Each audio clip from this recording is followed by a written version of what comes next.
மக்களுக்கு நல்லது பண்றதுக்கு அரசியலுக்கு வாங்கடா, கொள்ளை அடிக்கிறது கொலை பண்றதுக்கு மாடா அரசியலுக்கு.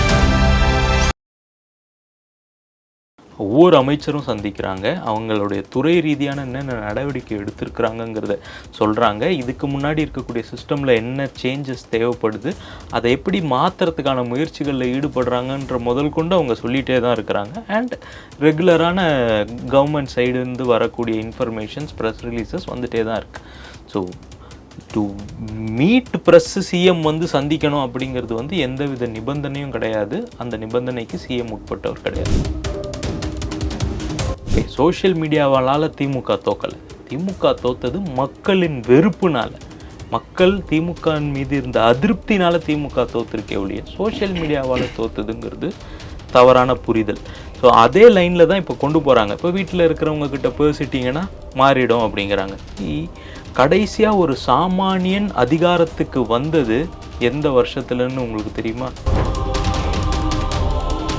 ஸோ அவங்க ரிசைன் பண்ணுறாங்க, ரிசைன் பண்ண பிறகு அவங்க கட்சியில் இணையிறாங்கங்கிறது அது அவர்களுடைய தனிப்பட்ட விருப்பம்.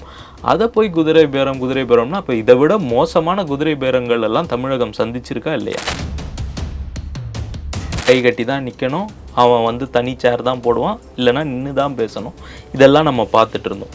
அதோட உச்சகட்டமாக நம்ம பார்த்த சில விஷயங்கள் வந்து அருவருக்கத்தக்க விஷயங்களையும் பார்த்தோம். எங்களால் தான் பேண்ட்டு சட்டை போட்டிங்கிறதும் இந்த மாதிரியான ஒரு மனப்பான்மை இருக்குல்ல, மேட்டிமை மனப்பான்மைன்னுவாங்க. அந்த மாதிரியான மனப்பான்மை நம்ம எல்லா மினிஸ்டர்ஸ்கிட்டையும் பார்த்தோம். KKSSRலேருந்து பொன்முடியிலேருந்து அவர்களுடைய வார்த்தைகளும் அவர்களுடைய செயல்பாடுகளும் வந்து இவங்க எதனால் 67 ஆட்சிக்கு வந்தாங்களோ அதுக்கு நேர் எதிர் துருவத்தில் போய் நிற்கிறாங்க. சாமானியன் இன்னைக்கு ஆட்சி அதிகாரத்தில் தன்னை போல ஒருத்தன் வந்து இன்னைக்கு ஆட்சி அதிகாரத்தில் இருக்கான், இன்னைக்கு எம்எல்ஏ ஆயிருக்கான், மினிஸ்டர் ஆயிருக்கான், நாளைக்கு நமக்கான வாய்ப்பும் இருக்கும் அப்படிங்கிற எண்ணப்பாடு மக்கள்கிட்ட இருக்குது. அண்ட் நான் ஆட்சி அதிகாரத்தில் தான் போய் உட்காரணுங்கிற எண்ணத்தில் மக்கள் ஓட்டு போடலை. என்ன மாதிரி ஒருத்தன் போய் உட்காடுறான்ல, என் பிரச்சனை அவனுக்கு புரியும் இல்லை, நான் பேசுகிற மொழி அவனுக்கு தெரியும்ல, அப்படிங்கிற எண்ணப்பாட்டில் தான் இன்றைக்கி மக்கள் வந்து தாவேகா பின்னாடி ஒன்றிணைந்திருக்காங்க. இத்தனை வருஷம் திமுகவை எதிர்த்து அரசியல் பண்ணிட்டு இருந்த ஒவ்வொருத்தரும், திமுகவை வந்து ஒரு தீய சக்தின்னு உளமாற நம்பக்கூடிய ஒவ்வொருத்தரும் they felt betrayed. அவங்க தன்னை வந்து துரோகம் பண்ணிட்டாரு பழனிசாமி அவர்கள்ன்ற இடத்துக்கு ஒவ்வொரு தொண்டனே வாக்களித்த ஒவ்வொரு மக்களும், அதிமுகக்கு இது முன்னாடி வாக்களித்த ஒவ்வொருத்தனும் அந்த மாதிரி யோசிக்கிறதுல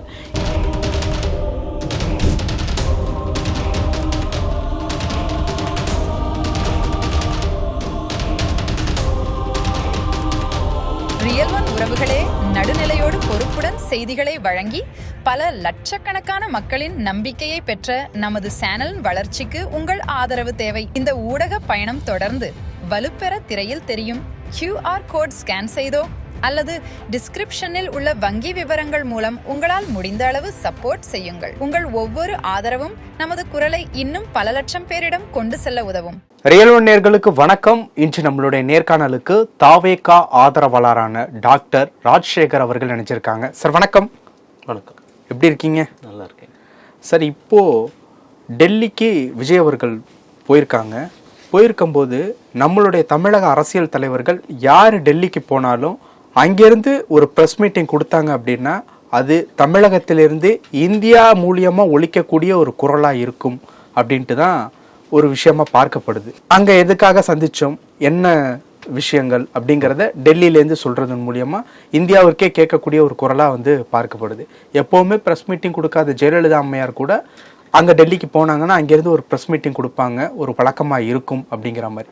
ஆனால் இந்த தடவை விஜய் சார் வந்து டெல்லிக்கு போய் ப்ரெஸ் மீட்டிங்கே கொடுக்காம கேட்டது, ப்ரெஸ் பீப்புள்ஸ் வந்து கேட்குறாங்க, பட் வணக்கம் சொல்லிட்டு கடந்து போகிறாங்க அப்படிங்கிற நிகழ்வு எப்படி பார்க்குறது? இது எப்போவுமே இப்படி பண்ணால் அது என்ன அர்த்தம் அப்படிங்கிற மாதிரி ஒரு கேள்வி வருதில்ல. எப்போவுமே இப்படி பண்ணாங்கிறதெல்லாம் அதீதமான வார்த்தைகள்னு நினைக்கிறேன்.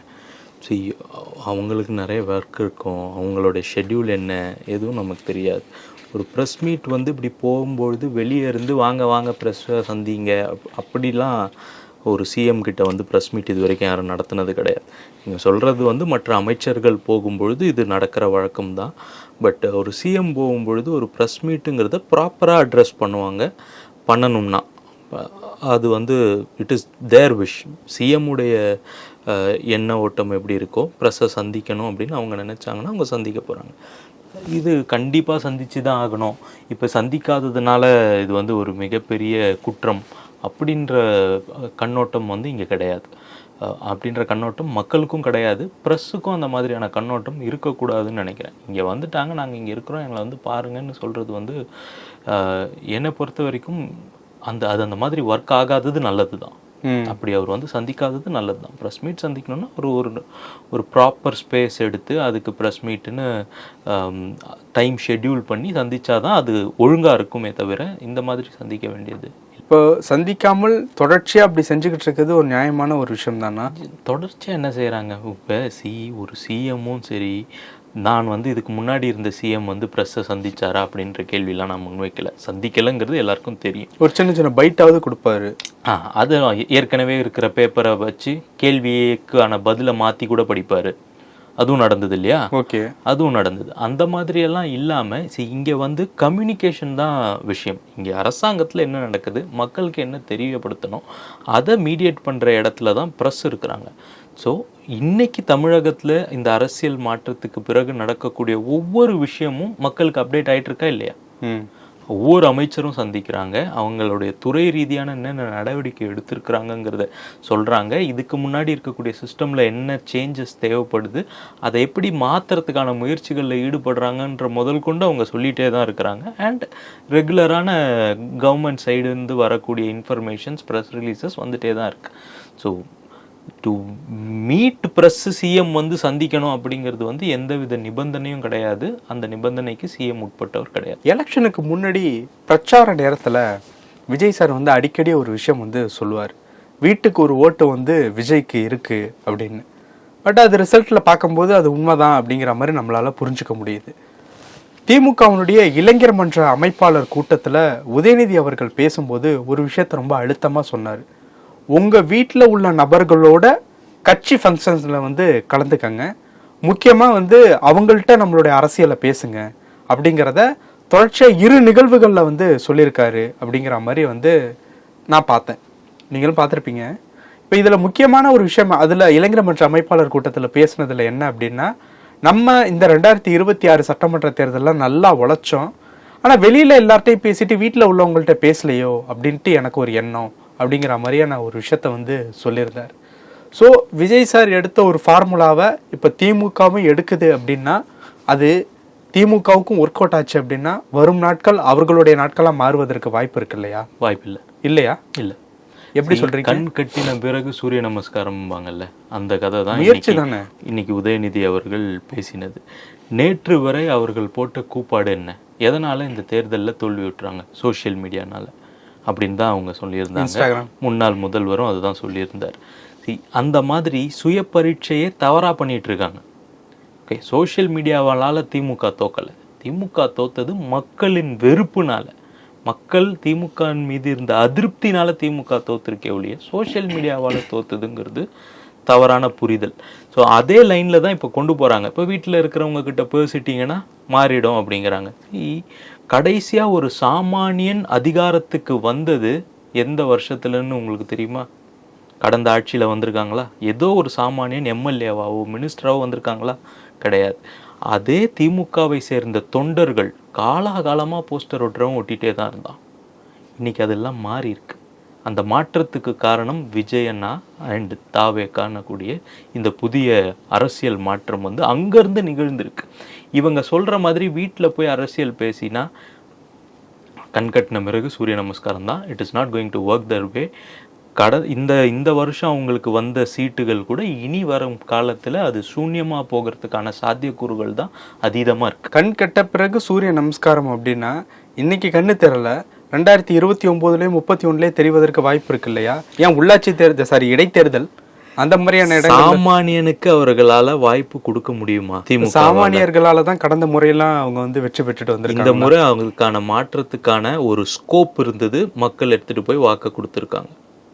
ரைட். இதுக்கு முன்னாடி அதுக்கான ஸ்கோப் இல்லை. கடைசியாக இதுக்கு முன்னாடி இந்த மாதிரி சாமானியர்கள்லாம் எப்போ வென்றார்கள்னு பார்த்தீங்கன்னா 67 அறிஞர் அண்ணா இருக்கும் பொழுது நிகழ்ந்தது. அவங்க என்ன எதிர்த்து வந்தாங்க? திமுக எதை வந்து ஆட்சி அதிகாரத்துக்கு 67 வரும்பொழுது அவங்களுடைய முழக்கம் என்னன்னு ஞாபகம் இருக்கா உங்களுக்கு தெரியுமா? பண்ணையார்த்தனம், காங்கிரஸின் பண்ணையார்த்தனம் ஒழிக அப்படின்னு சொல்லி தான். யாரு அப்போ தலைவர்? காமராஜர் இருந்த பீரியட்ல, காமராஜர் தேசிய தலைவர் ஆயிட்டாரு. அந்த டைம்ல எதேட்சி அதிகாரத்தை எதிர்த்து வந்தது தான் அறிஞர் அண்ணாவினுடைய ஆட்சி 67. இன்னைக்கு திமுக அதே பண்ணையார்த்தனம், அதே எதேட்சி அதிகாரம், மைனர் அரசாங்கம் தான் பண்ணிட்டு இருந்தாங்க. ஒவ்வொரு மாவட்டத்துக்கு ஒரு குறுநில மன்னர்கள், ஒரு வார்டு மெம்பர்கிட்ட ஒரு திமுக காரன் கூட போயிட்டு சுயமரியாதையோட அவனால் பேச முடியறதில்ல. நடத்த மாட்டாங்க, கை கட்டி தான் நிற்கணும். அவன் வந்து தனி சேர் தான் போடுவான், இல்லைன்னா நின்று தான் பேசணும். இதெல்லாம் நம்ம பார்த்துட்டு இருந்தோம். அதோட உச்சகட்டமாக நம்ம பார்த்த சில விஷயங்கள் வந்து அருவருக்கத்தக்க விஷயங்களையும் பார்த்தோம்.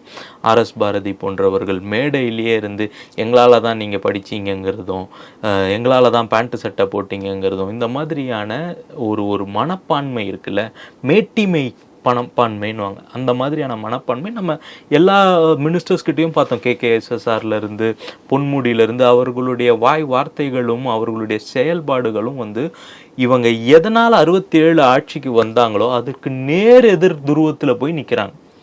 இப்போ இவங்க தன்னை ஸ்க்ரூட்டனைஸ் பண்ணி அதெல்லாம் சீர் பண்ணணும்னா டில் டேக் அட்லீஸ்ட் சம் டிகேட்ஸ். ஒரு சில 10 ஆண்டுகள் வந்து சில 10 ஆண்டுகள் ஆகும். அவங்கள சுய பரீட்சை பண்ணி இதனால தான் நம்ம தோத்தோங்கிற உணர்வுக்கு வந்து அதை மாற்றணுங்கிற எண்ணம் இருந்தாலும் அவங்களால மாற்ற முடியாது. இப்போ இவங்க திமுக தலைவரே நினைச்சாலும் திருவண்ணாமலையில் ஏவாவேலுவை மீறி கட்சிக்குள்ளே எதுவும் பண்ண முடியாது. KN நேருவை மீறி திருச்சியில் எதுவும் பண்ண முடியாது. இந்த மாதிரி மாவட்டத்துக்கு ஒரு குறுநில மன்னர் இருக்காங்க. இதையெல்லாம் அவங்களால மாற்றவே முடியாது. சாமானியன் இன்னைக்கு ஆட்சி அதிகாரத்தில் தன்னை போல ஒருத்தன் வந்து இன்னைக்கு ஆட்சி அதிகாரத்தில் இருக்கான், இன்னைக்கு MLA ஆயிருக்கான், மினிஸ்டர் ஆயிருக்கான், நாளைக்கு நமக்கான வாய்ப்பும் இருக்கும் அப்படிங்கிற எண்ணப்பாடு மக்கள்கிட்ட இருக்கு. அண்ட் நான் ஆட்சி அதிகாரத்தில் தான் போய் உட்காரணுங்கிற எண்ணத்தில் மக்கள் ஓட்டு போடலை. என்ன மாதிரி ஒருத்தன் போய் உட்காடுறான்ல, என் பிரச்சனை அவனுக்கு புரியும்ல, நான் பேசுகிற மொழி அவனுக்கு தெரியும்ல, அப்படிங்கிற எண்ணப்பாட்டில் தான் இன்றைக்கி மக்கள் வந்து தாவேகா பின்னாடி ஒன்றிணைந்திருக்காங்க. போன முறை அவர் சட்டமன்றத்தில் உதயநிதி அவர்கள் பேசும்பொழுது உங்களுக்கும் எங்களுக்கும் ஒரு 20 லட்சம் வாக்கு தான் வித்தியாசம் அப்படின்னு சொல்லியிருந்தார்ல, அந்த வாக்கு வித்தியாசம் இன்னும் ஜாஸ்தி தான் ஆகும். 17 லட்சம் வாக்கு இன்னும் ஜாஸ்தி தான் ஆக போகுது. அது இன்னும் குறையறதுக்கோ அது கிட்ட நெருங்கிறதுக்கோன சாத்தியக்கூறுகள் கிடையாது. ஏன்னா ஓட்டு போடும் பொழுது மக்களுடைய மனநிலை வெவ்வேறு இருக்கும். புதுசாக ஒருத்தர் வந்திருக்காரு, ஓகே, ஆனால் இவங்க ஜெயிப்பாங்களான்னு தெரியாது. ஜெயிக்கிற கட்சிக்கு ஓட்டு போடணுன்ற மக்கள் வந்து நிறைய பேர் இருக்காங்க. அந்த மாதிரி வாக்களித்தவர்கள்லாம் இனி தாவேகாக்கு தான் வாக்களிப்பாங்க. அதனால் தாவேகாவுடைய வாக்கு சதவீதம் அதிகம்தான் ஆக போகிறது. இவங்களுக்கான சான்ஸ் வந்து I don't see there they have any chance for next 10 years at least. Okay, அந்த 11-16 எப்படி இருந்துச்சோ அந்த மாதிரி சொல்ல வரீங்களா? 11 சட்டமன்ற தேர்தல், 16 சட்டமன்ற தேர்தல், இதை நீங்கள் எதனோடையுமே கம்பேர் பண்ண முடியாதுங்க சார். இதை நீங்கள் வந்து அறிஞர் அண்ணா வந்து 67 ஆட்சி அமைச்சு அதுக்கப்புறம் நம்மளுடைய துர்தஷ்டம் அவருடைய ஆயுள் வந்து கம்மியாக இருந்தது. அது இல்லாமல் அவர் இன்னும் பல ஆண்டுகள் இருந்திருந்தாருன்னா தமிழ்நாடு எப்படி இருந்திருக்கும்? nobody knows. அவருடைய ஆட்சி, அவருடைய விஷனை தானே கலைஞர் அவர்கள் கிடையாதுங்க. அது அப்படிதானே அவங்க சொன்னாங்க அப்படின்னு அவங்க சொல்லிக்கலாம். பட் அதை செய்யலைங்கிறத தான் நான் இப்போ உங்களுக்கு உதாரணமாக சொன்னேன். எங்கேருந்தோ வந்தவங்களெல்லாம் கொண்டு வந்து அன்னைக்கு வந்து MLA வாக்குனாங்க. காமராஜர் அவர்களை தோக்கடித்தவர் யாருன்னு தெரியுமா உங்களுக்கு? அவருடைய பேர் தெரியுமா? விருதுநகரில் ஸ்ரீனிவாசன் ஒரு 25 வயசு பையன் மாணவர் அணியாக இருந்தவர். அன்னைக்கு அந்த காலகட்டத்தில் அவங்கள தோக்கடித்தாங்க. அந்த மாதிரி ஒரு சாமானியன் நம்மளிருந்து ஒருத்தர் எழுந்து வந்து ஒரு மிகப்பெரிய அரசியல் மாற்றத்தை அறிஞர் அண்ணாவுக்கு அப்புறம் நம்ம விஜய் அண்ணா தான் இப்போ பண்ணியிருக்கிறாங்க. ஸோ இது அண்ணா இருந்து தொடர்ந்தா அந்த தமிழ்நாடு எப்படி இருந்திருக்கும், அரசாங்கம் எப்படி இருந்திருக்கும், அதுக்கு எதிர்கட்சின்னு ஒன்று இருந்திருக்குமாங்கிறது நமக்கு தெரியல. ஏன்னா அவர் அவ்வளோ பெரிய ஞானவானா இருந்திருக்காரு. He was so wise and he was so correct. ரொம்ப எளிமையாக எல்லாரையும் புரிந்துட்டு மக்களாக நின்று ஒரு அரசியல் பண்ணாங்க இல்லையா? அந்த அரசியலை இப்போ நம்ம பார்க்க போகிறோம். And this is not going to end very soon. குறுகிய காலத்தில் இது முடியறதில்லை. இந்த 10 ஆண்டுலாம் அதெல்லாம் இல்லை. It is go forever. இப்போ ஏடிஎம்கேவிலேருந்து 90% நிர்வாகிகள் தாவேக்காவில் இணைய விரும்புகிறதா ஆதவர்ஜுனா வந்து அந்த கட்சி நிகழ்வுகளில் வந்து சொல்லியிருந்தாரு. ஏன் ஏடிஎம்கே எதுவும் உடைக்கிற மாதிரி ஏதாவது பிளானா, என்ன கதை? எந்த பிளானும் ஏடிஎம்கேவை உடைக்கணுங்கிறது தாவேக்காவுடைய பிளான் கிடையாது. தேர்தல் அப்போவும் ஏடிஎம்கேவோட வந்து பெருசாக தாவேக்கா மோதின மாதிரிலாம் கிடையாது. எம்ஜிஆர் அவர்கள் மேலேயும் சரி, செல்வி ஜெயலலிதா மேடம் மேலேயும் சரி, விஜய் அண்ணா வந்து ஒரு பெரிய மதிப்பு வச்சுருக்காருங்கிறது எல்லாருக்குமே தெரிஞ்ச ஒரு உண்மை தான். அவரும் பல இடத்துல அதை கோட் பண்ணியும் பேசியிருக்கிறார். பிஃபோர் எலெக்ஷன்ஸ் வந்து ஏடிஎம்கேவுடைய பொதுச் செயலாளராக இருக்கக்கூடிய எடப்பாடி பழனிசாமி அவர்களும் உதயநிதி அவர்களுக்கும் நடந்த வார்த்தை போரெல்லாம் ரொம்ப நாகரிகமே அற்ற முறையில் இருந்தது. எப்போ பால்டாயில்னு அவர் சொல்கிறதும், தவழ்ந்து தானே போனேன்னு இவர் சொல்கிறதுங்கிற மாதிரி ரொம்ப ஒரு வார்த்தைகளால் விவரிக்க முடியாத அளவுக்கு கொச்சையான சில நிகழ்வுகள் வந்து நடந்தது. அது மக்கள் அத்தனை பேருக்கும் தெரியும், உங்களுக்கும் தெரியும். கீப்பிங் தட் அசைட், எலெக்ஷனுக்கு அப்புறம் என்ன பண்ணுறாரு எடப்பாடி பழனிசாமி அவர்கள்? திமுகவோட கூட்டணி சேர்ந்தாலாவது தான் முதல்வராகணும்னு ஒரு நரித்தனத்தை முன்னெடுக்கிறார். அப்போ இத்தனை வருஷம் திமுகவை எதிர்த்து அரசியல் பண்ணிட்டு இருந்த ஒவ்வொருத்தரும், திமுகவை வந்து ஒரு தீய சக்தின்னு உளமாற நம்பக்கூடிய ஒவ்வொருத்தரும், தே ஃபெல்ட் பெட்ரேட். அவங்க தன்னை வந்து துரோகம் பண்ணிட்டாரு பழனிசாமி அவர்கள்ன்ற இடத்துக்கு ஒவ்வொரு தொண்டனே வாக்களித்த ஒவ்வொரு மக்களும், அதிமுகக்கு இது முன்னாடி வாக்களித்த ஒவ்வொருத்தனும் அந்த மாதிரி யோசிக்கிறதுல எந்த தவறும் இல்லைன்னு தான் நான் நினைக்கிறேன்.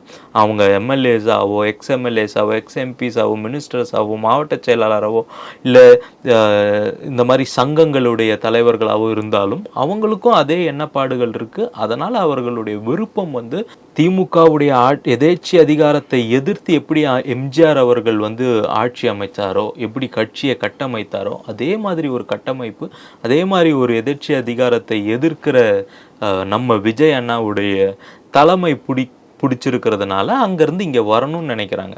Anybody can join any party. யார் வேணால் எந்த கட்சியில் வேணாலும் சேரலாம். அதை யாரும் தடுக்க போகிறது கிடையாது. So it is going to happen. இது இன்னும் நிறைய தான் நடக்க போகுது. இப்போ அந்த குதிரை பேரம் அப்படிங்கிற ஒரு விஷயம் அப்படிங்கிறதெல்லாம் இதுக்கு பொருத்தமானதா இருக்குமா, இல்லை எப்படி? நீங்கள் ஒரு வேலையில் இருக்கீங்க, நீங்கள் உங்கள் பதவியை ராஜினாமா பண்ணுறது அவரால் தடுக்க முடியுமா? இல்லை பண்ண வைக்கிறதே அவராக இருந்தால் அவர் உங்களை பண்ண வைக்க போகிறாரா? எம்எல்ஏ ஆயிருக்காங்க பாஸ், சின்ன போஸ்ட் கிடையாது. அவங்க அதை ரிசைன் பண்ணணும்னு யாரோ சொல்லிலாம் ரிசைன் பண்ண போகிறது கிடையாது. அடுத்த 6 மாதத்துக்கு குறைஞ்சபட்சம் அடுத்த 6 மாதத்துக்கு ஃப்ளோர் டெஸ்ட் கிடையாது. கரெக்டாக? அடுத்த 6 மாதத்துக்கு நம்பிக்கை இல்லாத தீர்மானத்தை கொண்டு வர முடியாது. அப்போ அந்த 6 மாதம் அவங்க எம்எல்ஏவாக இருந்திருக்கலாம் தானே. அவங்களுடைய எண்ணம் என்னமோ, அவங்களால அந்த திரும்பவும் எடப்பாடி பழனிசாமி அவர்களுடையோ அதிமுகவுடையோ பயணிக்க கூடாதுங்கிறது அவங்களுடைய விருப்பமாக இருக்கலாம். இல்லை இதனால் இந்த மாதிரி வந்து ஒன் மேன் கெனாட் சர்வ் 2 பாஸஸ்ம்பாங்க, 2 முதலாளியே ஒரே நேரத்தில் நீங்கள் வந்து ஊழியம் செய்ய முடியாதும்பாங்க. அதே மாதிரி ஏடிஎம்கே 2ஆக பிளந்த பொழுது இந்த பக்கமும் நான் வேலை செய்ய முடியாது, இந்த பக்கமும் நான் வேலை செய்ய முடியாதுன்னும் பொழுது எனக்கு ரெண்டுமே வேணான்னு அவங்க எடுக்கக்கூடிய முடிவுகள் வந்து அவங்களுடைய எண்ணப்பாடுகளுக்கு சரின்னா அது நமக்கும் சரியாக தான் இருக்க முடியும். நம்ம வந்து அதை ஜட்ஜ் பண்ணுறதுக்கு we are nobody to judge that. So அவங்க ரிசைன் பண்ணுறாங்க, ரிசைன் பண்ண பிறகு அவங்க கட்சியில் இணையிறாங்கங்கிறது அது அவர்களுடைய தனிப்பட்ட விருப்பம். அதை போய் குதிரை பேரம்னா அப்போ இதை விட மோசமான குதிரை பேரங்கள் எல்லாம் தமிழகம் சந்திச்சிருக்கா இல்லையா? நிறைய பார்த்துருக்கேன். 2011 செல்வி ஜெயலலிதா மேடம் வந்து சிஎம்மாக இருக்கும்பொழுது எதிர்கட்சியில் இருந்த பேர் வந்து ஏடிஎம்கே கரவேட்டி கட்டி தனி டேபிளில் உட்கார்ந்த கதையும் நம்ம பார்த்துருக்குறோம். கரெக்டாக எலெக்ஷனுக்கு 6 மாதத்துக்கு முன்னாடி அவங்கெல்லாம் ரிசைன் பண்ணிவிட்டு எதிர்கட்சி தலைவர்ன்ற பட்டத்தை விஜயகாந்த் அவர்கிட்ட இருந்து உருவினதையும் நம்ம பார்த்துருக்குறோம். ஸோ இதெல்லாம் நம்ம பார்த்துருக்குறோம். இதை நீங்கள் போயிட்டு குதிரை பேரம்னு சொல்கிறதே வந்து அபத்தங்கிறேன். இது வந்து தவறான ஒரு கருத்து. அது அவர்களுடைய விருப்பம். அவங்க ரிசைன் பண்ணுறதுக்கான ரீசனை எங்கேயுமே சொல்லலை. இந்த காரணத்துக்காக தான் நாங்கள் ரிசைன் பண்ணுறோங்கிறத சொல்லலை. அப்படி சொல்லாத பட்சத்தில் நம்மளாக ஒரு விஷயத்தை கற்பனையாக நினச்சிக்கிட்டு இதுதான் உண்மைன்னு நம்ம வந்து கன்வே பண்ணுறதே தப்புங்கிறேன். பல விஷயங்கள் பேசியிருக்கோம். நன்றி. தேங்க்யூ. உங்கள் பிசினஸ் இன்னும் அதிக மக்களை சென்றடைய வேண்டுமா? இன்றைய டிஜிட்டல் உலகில் சரியான ப்ரமோஷன் தான் வெற்றியின் முதல் படி. தமிழகம் முழுவதும் பல லட்சக்கணக்கான பார்வையாளர்களை தினமும் சென்றடையும் ரியல் ஒன் யூடியூப் சேனல்களில் உங்கள் பிசினஸ் இனி எல்லோரும் அறியட்டும். குறைந்த செலவில் அதிக ரீச். உங்கள் பிராண்டுக்கு நம்பிக்கையும் வளர்ச்சியும் சேர்க்க இன்றே எங்களை தொடர்பு கொள்ளுங்கள். 9280087164